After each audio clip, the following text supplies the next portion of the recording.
Kagabi lang yun, ano yung lalaki. Pa-picture tayo rin, sir. Sir, Okay. picture rin. Sige.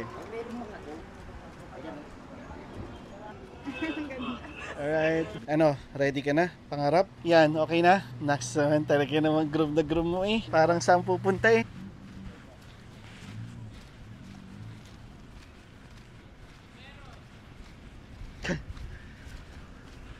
Hi!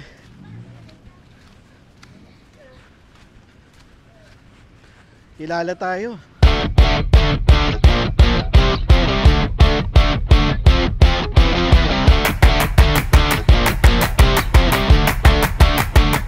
Ganun pa rin, no? Kalmado ka dapat pag iakyat mo yung aso sa van or sa mga bagay na hindi pa nila nagagawa, kagaya nito. Yan, inaamoy-amoy nila, si Pangarap natatakot. Actually, hindi sila natatakot dun sa van as a van.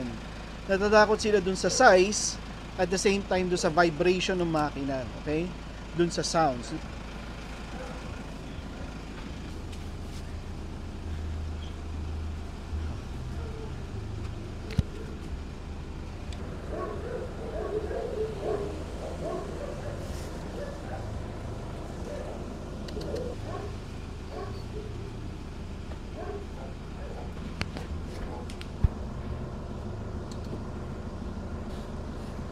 Ah.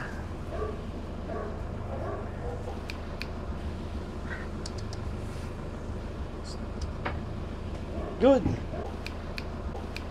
Magkakalimutan ng affection, okay? Good job. Lapu-lapu.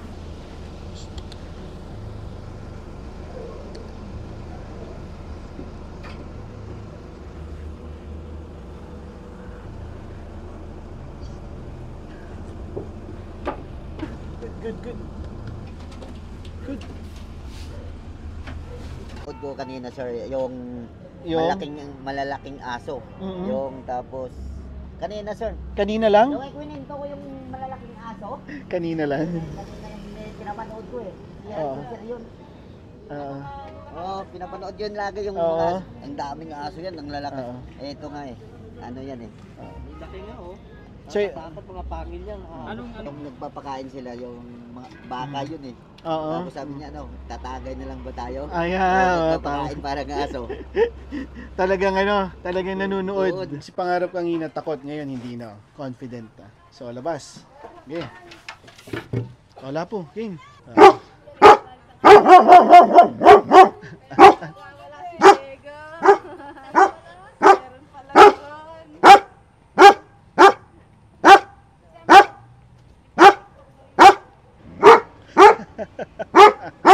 Hoy, hindi ka na ganito.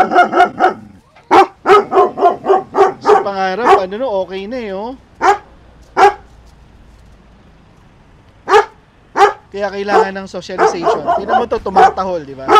Ayaw bumaba ni Lapu-Lapu. Ayaw ko naman i-force na bumaba siya kasi pwede siyang matrauma. Kaya si Pangarap, nandun, oh, pakita mo si Pangarap. Si Pangarap nag-walk na. Eto, si Lapu-Lapu, ano pa, hindi pa siya at ease. So, tumabi muna ako sa tabi niya para kumalma siya. Tumatawa siya kanina, lahat ng makita niyang tao dito, tinatahulan niya. Ang gusto ko, makita ni Lapu-Lapu na back and forth si Pangarap para maengganyo siya na bumaba. Ang tawag doon, power of the pack. Shh! Hey! Good! Good job! Good job! Good! Bumaba na si Lapu-Lapu. So next phase is dapat pag nakakita siya ng mga tao, hindi niya tahulan. Mas madali correct yun. Okay? Hey. Ako po ay, sa akin po yung bulldog, ang laki naman. 2 taon? Ano Yeah. na yan? Mga hanggang dito. Yan Yan. kanina yung sabi ko yung maraming Laki pa pinapakain eh, ng tapos karne. 5 months pa lang daw. Laki lang siya. 5 bands. Ang laki ng mukha, oh, parang kaya kong kainin ng buo. Try muna natin sa kamay, ma'am. Gaganon nyo lang. Yan, Hey! No! Ay, mabait naman pala eh. Yung pag-sniff nila, iba, di ba? Excited eh, oh. It's completely a new environment sa kanilang dalawa.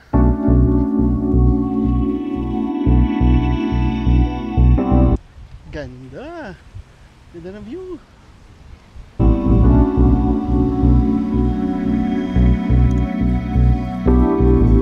Okay, may pusa ha, may pusa. Tingnan natin ang natutunan ni Lapu-Lapu pag may pusa. So dead ma lang sila sa pusa, oh. Yan na, nakita na. Takbo. Takbo. Shh, hey.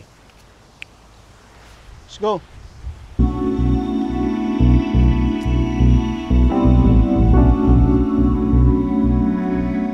Pinapanood yun lagi. Sabi ko, lalaki ng aso eh. Mm. Yung ano nga eh, yung nag-aaway siya tapos inaano nyo ng hose. Tapos Yung tapos 2022. ayaw tumigil. Yes. Sinabuyan ng ano ng tubig na isang Oo, timba ba yun? oo. Noong 2022 yun. Pinapanood ko yun lagi. Mm. Sir, oh. Yan si Tala. Ayan. Ito siya. Tapos naglaban dyan oh. Yung aso dyan sa may kulungan. Tapos di ba tinalian yung ano. Yes. Lalaki pre ng aso yan pre. Pag nagdala yan si sir ng ano. Pupo. Pumupo pa si Pangarap. Hey. Okay. Never leave a mark. Pupo, dapat dakot agad.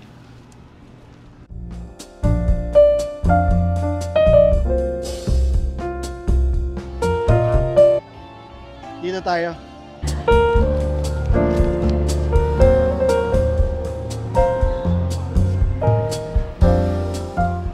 Nandito nga si ano. Kabayan. Nulid Castro. Gandang exposure nito. Oh. Si Lapu-Lapu tumino eh.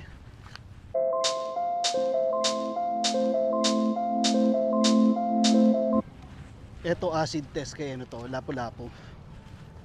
Marami siyang makakasalubong na tao. Ganda pala dito.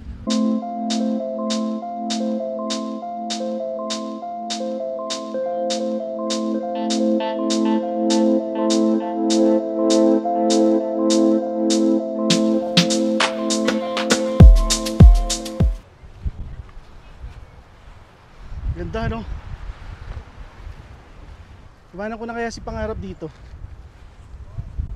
Nagbe-blend yung kulay eh. So si Lapu-Lapu okay na. Curious but confident. Si Pangarap excited. Taas ang energy oh. Bumalik na sa dating ulirat. May ano pa nga eh, yung nagpapakain sa kaya ano, sa aso ni sir. Tapos umakyat dito sa likuran yung aso, sabi ni sir.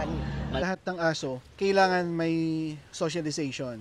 Na-expose mo sila sa iba't ibang environment. Nung hindi pa sila domesticated thousands of years ago, ang ginagawa ng mga aso, they migrate from one place to another as a pack. Okay, so since wala na yon, hindi na sila makapag-migrate at meron na silang mga sari-sariling amo.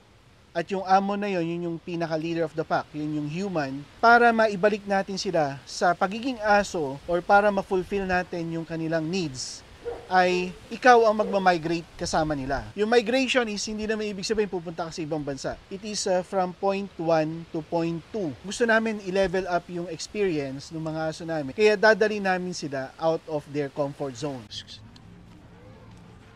Hi.